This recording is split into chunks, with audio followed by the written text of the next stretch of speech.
آج foreign office کی briefing میں ہمیں معلوم پڑا کہ ہمارے فورن minister deputy prime minister Ishaq Dar صاحب بڑے بزی رہتے ہیں. بتایا گیا 2 مئی کو ان کی کویت کے فورن منسٹر سے بات ہوئی, 3 مئی کو جارڈینین فورن منسٹر سے, 4 مئی کو یو کے فورن منسٹر سے, اور 4 مئی کو انہوں نے ناروے کی ڈیپٹی فورن منسٹر کو ریسیو کیا اور ان سے انویٹیشن بھی لیا گیا. انہوں نے انوائٹ کیا پاکستان کو اوسلو فورم میں آنے کے لیے. پاکستان کی اس وقت ڈپلومیسی لاجواب ہے اور ہر پاکستانی بڑا خوش ہے. ہمارا سینہ فخر سے اور چوڑا ہو گیا ہے, سر اونچا ہو گیا ہے. خواہش ایک ہی ہے جو ہم پہلے ہی بات کر رہے تھے کہ ہمیں اس کامیابی کے اوپر ایسی کامیابیاں حاصل کرنی ہیں جس سے عام آدمی کی زندگی بہتر ہو. ہمیں اپنے اندرونی مسائل بھی حل کرنے ہیں, ہاؤس کو آرڈر میں لے کے آنا ہے, لیکن آف کورس اس سب کے لیے بہت ضروری ہے کہ ہم معاشی حالات بہتر کریں. اور میں یہ سمجھتا ہوں کہ اس جنگ کی صورتحال میں ہمیں ایک امید کی کرن ملی ہے کہ شاید وہ دن آ جائے کہ ہم ایران سے سستی بجلی, سستی گیس, سستا پیٹرول لے سکیں اور اپنی مشکلات پاور سیکٹر کی آسان کر سکیں. وہ آسان ہو گئیں, باقی ساری بہت جلدی آسان ہو جائیں گی. اس پر گفتگو کریں گے. اور پہلے میں اظہر جاوید صاحب آپ کی طرف آنا چاہوں گا جو ہماری اس وقت ملک کی لیڈرشپ ہے.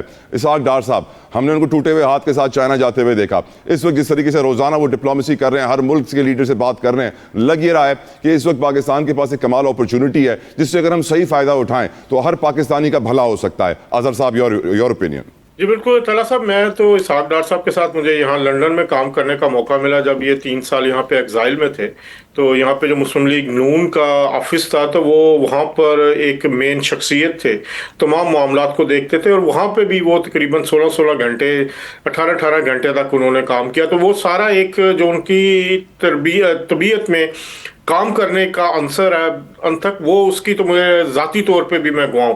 اب آپ دیکھیں نا, یہ سارا جو کچھ پاک امریکہ پہ اس سے پہلے جب لڑائی ہوئی تھی پاکستان اور بھارت کے درمیان, مارکا حق ہوا, اس کے دوران بھی پاکستان کی سفارتی کامیابیاں بہت اہم تھیں اس جنگ کے دوران. اس سے پہلے اور دنیا کو بتانا کہ دیکھیے یہ ہمارے پہ جو پہلگام کا اٹیک کا الزام لگا ہے وہ جھوٹا ہے, غلط ہے, اس کو بھی دنیا کو کنونس کیا گیا اس پہ. اس میں بھی فورن آفس کی اسحاق ڈار صاحب کی بہت انتھک محنت تھی. ہمارے تمام مشنز جو فورن مشنز تھے ان صاحب نے بڑا زبردست کام کیا.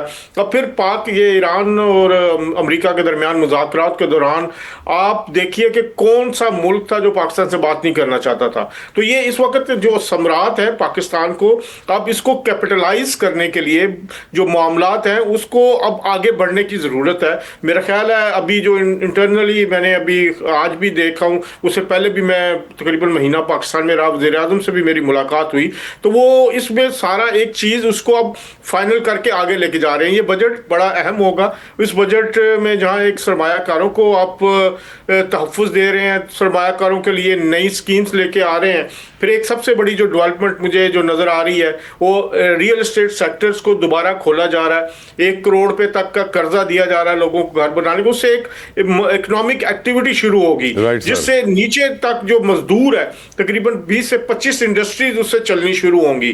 تو میرا خیال ہے اس وقت وزیر اعظم پاکستان جو ہیں وہ کافی فکر مند بھی ہیں. اس ملاقات میں بھی تقریباً انہوں نے مجھے یہی کہا کہ اب ہم اپنے عام عوام تک, عام آدمی تک اس کے ثمرات لے کے جانا چاہتے ہیں. اس کے علاوہ آپ کو پتہ ہے دبئی کی جو سچویشن ہے, اس کے بعد جو سرمایہ ادھر جانا ختم ہو بند ہو گیا ہے اور وہاں والا واپس آ رہا ہے, تو حکومت کو اس کو بھی دیکھتے ہوئے اب بیسٹ اسکیمز وہ آنی چاہیے. بالکل ٹھیک سر. اب جنرل سمرے صاحب, سر ایک آپ کے سامنے ایک سیناریو رکھ رہا ہوں, ایک ایگزامپل رکھ رہا ہوں.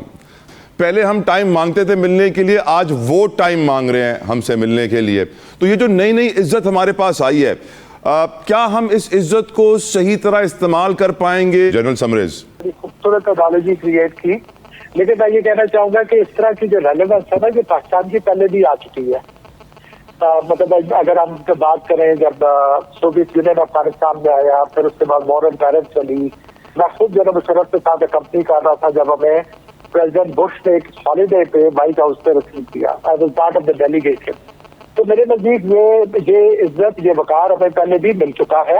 اس کو ہم انشاءاللہ جاب کر لیں گے, کوئی ایسا مسئلہ نہیں ہے. لیکن جو آپ نے دوسری چیز آئیڈینٹیفائی کی ہے, کسی بھی کامیابی کے بعد ہمارے ہاتھ میں ہوتا ہے کہ ہم ہمبل ہوتے ہیں یا ہم ایروگینٹ ہوتے ہیں. اور میرے نزدیک ضروری ہوگا کہ ہم ہمبل ہوں, اللہ کا شکر ادا کریں اور آگے کو دیکھیں. اس میں کوئی شک نہیں کہ آج کا دن ہمارے لیے بہت قابل فخر ہے, سیلیبریشن کا دن ہے. جتنا ہم سیلیبریٹ کریں کم ہے, جتنی ہم مبارکیں دیں کم ہے, لیکن اس سے کہیں زیادہ ضروری ہے کہ ہم آگے کو دیکھیں. ہماری جو باقی ولنریبلٹی جو مئی 25 سے پہلے تھی, جن میں سے کچھ ابھی بھی ہے,